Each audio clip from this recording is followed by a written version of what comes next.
Il-pulizija rnexxiela ssib l-arma tan-nar użata mit-Taljan Damiano Alfioranisi Torisi fl-attentat ta' qtil fuq Malti f'Diċembru li għadda f'Burmarat. Sorsi qrib l-investigazzjonijiet tal-pulizija kkonfermaw ma' News li l-arma instabet fil-bitħa tal-ġinien tat-Taljan fi-triq il-Kaħli l-Mellieħa.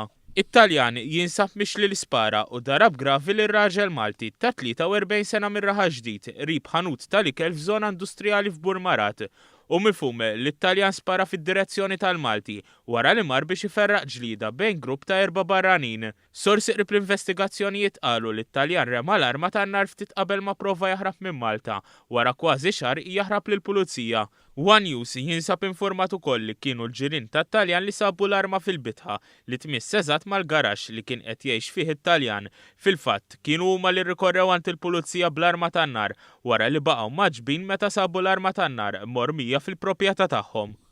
Intant, Raymond Grima tapizzar li fi 17 ta' Novembru tas-sena l-oħra ndarab gravi bi 3 tiri ta' arma tan-nar f'żaqqu f'garaxx f'Ħattart għadu qed jiġi rikoverat l-isptar.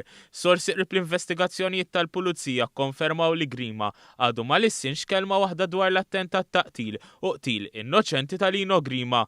Dan minkejja li l-pulizija qed timxi fuq it-teżi li Grima jaf sew lill-aggressur tiegħu.